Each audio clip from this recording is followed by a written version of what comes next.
হঠাৎ কেন পৃথিবী কেঁপে ওঠে? ভূমিকম্পের আসল কারণ কি?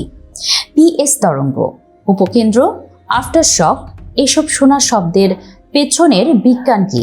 ভূমিকম্প ঘটে যখন পৃথিবীর দুটি টেকটনিক প্লেট একে অপরের পাশ দিয়ে সরে যেতে গিয়ে আটকে যায়। সেই আটকে থাকা চ্যুতিতল বা ফল্ট প্লেনে বিশাল চাপ জমা হতে থাকে। চাপ সহ্য করতে না পেরে হঠাৎ প্লেটগুলো পিছলে গেলে মুহূর্তেই মুক্ত হয় শক্তি। এটাই হলো ভূমিকম্প। পৃথিবীর নিচে যে বিন্দু থেকে ভূমিকম্পের উৎপত্তি ঘটে তাকে বলা হয় হাইপোসেন্টার বা ভূমিকম্পের কেন্দ্র, আর তার সরাসরি ওপরের মাটির বিন্দুকে বলা হয় এপিসেন্টার বা উপকেন্দ্র। সাধারণত সবচেয়ে বেশি ধ্বংস ঘটে এপিসেন্টারের কাছাকাছি। বড় ভূমিকম্পের আগে সাধারণত ছোট ছোট কম্পন অনুভূত হয়। এগুলো হলো ফোরশক। সবচেয়ে বড় কম্পনটি হলো মেইন শক। এরপর আবার সপ্তাহ বা মাস ধরে অনিয়মিত আফটারশক হতে পারে। পৃথিবীর ভূত্বক কোনো একটানা খণ্ড নয়, এটি অসংখ্য টেকটনিক প্লেটে ভাঙা, যেগুলো ক্রমাগত নড়ে। প্লেটের কিনারা বা বাউন্ডারিতেই ঘটে অধিকাংশ ভূমিকম্প, কারণ এগুলো রুক্ষ ও অসম। চাপ জমতে জমতে একসময় ধস নামে, ফল ভূমিকম্প। প্লেটের ভেতরে জমে থাকা শক্তি হঠাৎ মুক্ত হলে তা ভূমিকম্প তরঙ্গ হিসেবে চারিদিকে ছড়িয়ে পড়ে।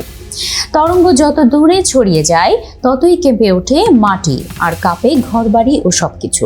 সিসমোগ্রাফ হলো একটি সংবেদনশীল যন্ত্র যা মাটির কম্পন ধরতে পারে। এর একটি অংশ মাটির সাথে কাঁপে আর আরেকটি অংশ স্থির থাকে। দুই অংশের নড়াচড়ার ব্যবধানই সিসমোগ্রামে রেকর্ড হয়। কম্পনের দোলনের পরিমাণ দেখে নির্ধারণ করা হয় ভূমিকম্পের ম্যাগনিটিউড বা মাত্রা। বড় দোলন মানে বড় ভূমিকম্প, তবে একই ভূমিকম্প বিভিন্ন স্থানে ভিন্ন মাত্রার অনুভূতি দেয়। এটাকে বলা হয় ইন্টেন্সিটি। পি তরঙ্গ দ্রুতগামী আর এস তরঙ্গ ধীর। বজ্রপাতের আলো শব্দের মতোই তাদের আগমনের সময়ের ব্যবধান দেখে বোঝা যায় ভূমিকম্প কত দূরে ঘটেছে। 3টি সিসমোগ্রাফ স্টেশনের হিসাব মিলিয়ে ঠিক করা হয় উপকেন্দ্র। এই পদ্ধতিকে বলা হয় ট্রায়াঙ্গুলেশন। দুর্ভাগ্যজনকভাবে বিজ্ঞানীরা এখনও সুনির্দিষ্টভাবে ভূমিকম্পের সময় পূর্বাভাস দিতে পারেনি। তবে ঝুঁকিপূর্ণ চ্যুতি কোথায় আছে, ভবিষ্যতে কোথায় ভূমিকম্প হতে পারে, এগুলো তারা জানেন, কিন্তু কখন এটি বলা এখনও অসম্ভব।